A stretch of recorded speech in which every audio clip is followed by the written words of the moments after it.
ঘুষ খেয়ে চাকরি দিয়ে আর ভুল সংশোধন করে কিসে? মাননীয় মুখ্যমন্ত্রীর সন্দেহ থাকে তাহলে উনি সর্বোচ্চ আদালতে যেতে পারেন।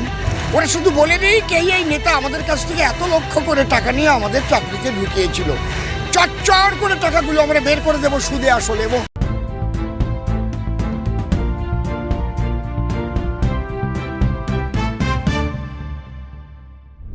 পূর্ব বর্ধমানের রায়নার শেহারায় বর্ধমান পূর্বে লোকসভার বিজেপি প্রার্থী অসীম সরকার জনসংযোগ করতে এসে মুখ্যমন্ত্রী মাথার ঠিক নেই বলে কটাক্ষ করলেন।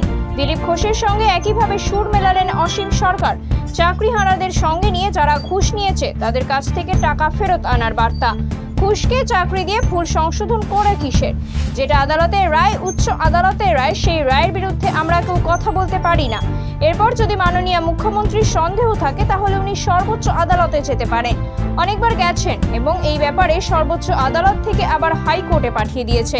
মুখ্যমন্ত্রী অনেক কিছু বলবেন, এখন ওনার মাথাটা কেমন কেমন হয়ে গেছে মনে হচ্ছে। আজ সপ্তাহখানেক যে ধরনের শব্দ উনি উচ্চারণ করছেন এটা আমরা ওনার মুখ দিয়ে আশা করতে পারি না। ঘুমন্ত হিসেবে বাংলার মুখ্যমন্ত্রী, ভারতবর্ষের একমাত্র মহিলা মুখ্যমন্ত্রী, বাঙালি মুখ্যমন্ত্রী, উনি যেসব ভাষায় কথা বলছেন এটা আকাঙ্ক্ষিত নয় বলে মনে করি এবং সংবিধান বহির্ভূত কথা বলাকে আমি ভালোবাসি না। তারা আত্মহত্যা করবে কেন? যাদের কাছে টাকা দিয়েছে দল বেঁধে তাদের কাছে যাক না। আমরা অর্থাৎ বিজেপির সঙ্গে থাকবে, সেখান থেকে টাকাগুলো আদায় করে দেব। টাকা দিয়ে চাকরি পেয়েছে সেখানে যাক বলে দিক, ওদের যেতেও হবে না। এই নেতা আমাদের কাছে থেকে এত লক্ষ করে টাকা নিয়ে আমাদের চাকরিতে ঢুকিয়েছিল, চরচর করে আমরা টাকাগুলো বের করে দেব সুদে আসলে। যে টাকাটা ফেরত চেয়েছে ওদের কাছ থেকে সুদে আসলে টাকা নেবে। কেন আত্মহত্যা করবে? আগে থেকে জেনে যাওয়া প্রসঙ্গে বলেন, এটা আমি বলতে পারবো না। এরকম আগে থেকে বিজেপি জেনে যায় না, রায় ঘোষণার আগে কেউ জেনে যায় আর তারপরে হয় রায়। উনি অনেক কথা বলেন। মহাভারত লিখেছেন কাজী নজরুল ইসলাম, তিনি বলতেই পারেন, ত্রিনয়নী জুয়েলার্স হলমার্ক সোনার কাজ করা হয় ও কেডিয়াম পানি কাজ করা হয়। পহলানপুর তীরতলা বাজার, পূর্ব বর্ধমান। যোগাযোগ 9732049330 অথবা 9732086356 এই নম্বরে। ঘুষ খেয়ে চাকরি দিয়ে আর ভুল সংশোধন করে কিসের? যেটা আদালতের রায়, উচ্চ আদালতের রায়, সেই রায়ের বিরুদ্ধে আমরা কেউ কথা বলতে পারি না। এরপরে যদি মাননীয় মুখ্যমন্ত্রীর সন্দেহ থাকে তাহলে উনি সর্বোচ্চ আদালতে যেতে পারেন। অনেকবার গেছেন এবং এই ব্যাপার নিয়ে সর্বোচ্চ আদালত থেকেই কিন্তু আবার আমাদের হাইকোর্টে, উচ্চ আদালতে পাঠিয়ে দিয়েছেন। মুখ্যমন্ত্রী অনেক কিছু বলবেন, এখন ওনার মাথাটা একটু কেমন কেমন হয়ে গেছে মনে হচ্ছে আর কি। আজ সপ্তাহখানেক যে ধরনের শব্দ উনি উচ্চারণ করছেন এটা আমরা ওনার মুখ দিয়ে আশা করতে পারি না। মুখ্যমন্ত্রী হিসেবে, বাংলার মুখ্যমন্ত্রী এবং একমাত্র ভারতবর্ষের মহিলা মুখ্যমন্ত্রী, বাঙালি মুখ্যমন্ত্রী, উনি যেসব ভাষায় এখন কথা বলছেন এটা আকাঙ্ক্ষিত না বলে আমি মনে করি এবং সংবিধান বহির্ভূত কথা বলা আমি ভালোবাসি না। যে তারা আত্মহত্যা করবে কেন? যাদের কাছে টাকা দিয়েছে তারা দল বেঁধে তাদের কাছে যাক না, আমরা সঙ্গে থাকবো, সেখান থেকে টাকাগুলো আদায় করে দেবো আমরা। টাকা দিয়ে চাকরি পেয়েছে সেখানে যাক, বলে দিক, ওদের যেতেও হবে না।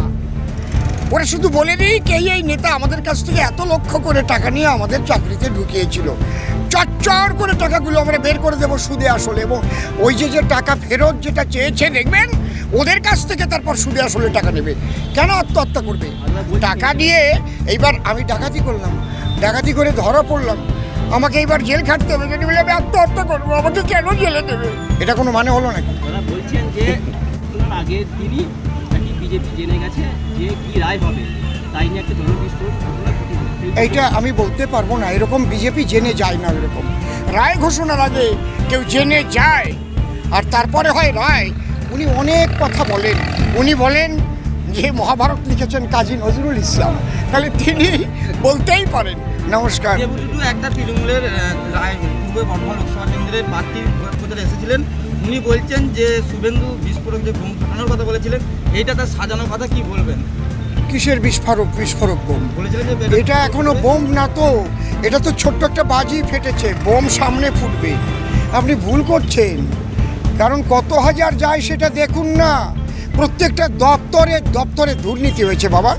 যারা প্রকৃত চাকরি পেতে পারে, যারা লেখাপড়া শিখেছে ঠিকমতো, তারা তো চাকরি পায়নি, তারা রাস্তায় কাঁদছে। তারা আত্মহত্যা করছে, এটা মুখ্যমন্ত্রী দেখেন না? একবার তো তাদের কাছে যাননি, যারা ধর্ষিত হয়েছে তাদের কাছে যান না। উনি হচ্ছেন চোর, ডাকাত, ঘুষখোর, এদের আঁচলের তলায় রাখেন। এ ভালো লাগে না আমার বলতে এগুলো, ঠিক আছে? আমাদের আজকে বর্ধমান আমাদের পূর্বে যিনি বিজেপি প্রার্থী আছেন মাননীয় অসীম সরকার মহাশয় আমাদের এই সিহারা একটা চা চক্র মাধ্যমে একটা জনসংযোগ কর্মসূচি করতে এসেছিলেন। আমরা সিহারা অঞ্চলের সমস্ত আমাদের পার্টির সকল কার্যকর্তা এখানকার সাধারণ মানুষদের নিয়ে চা চক্র কার্যটি আমরা সম্পন্ন করলাম। কারা কারা উপস্থিত ছিলেন? এখানে আমাদের রায়নার নেতৃত্ব, আমাদের সিহারা অঞ্চলের আমাদের সমস্ত পার্টির কার্যকর্তা সকলে মিলে আমরা এই আজকের এই চা চক্র সম্পন্ন করেছি। প্রচারে এসে কেমন সাড়া পেয়েছে? প্রচারে ব্যাপক সাড়া, কারণ আপনারা জানেন যে সিহারা অঞ্চল ভারতীয় জনতা পার্টির একটা শক্ত ঘাঁটি। তো এই এলাকার মানুষ চাইছেন যে আমরা এই আগামী লোকসভাকে পদ্মফুলকে ভোট দিয়ে নরেন্দ্র মোদীর হাত শক্তিশালী করবো এবং অসীম সরকারকে আমরা জয় করব। আমরা সেই আশা ভরসা নিয়ে মানুষের কাছে গেলাম, মানুষের ব্যাপক সাড়া। আমরা আশাবাদী এই লোকসভা ভোটে আমরা সিহারা পঞ্চায়েত দখল করব।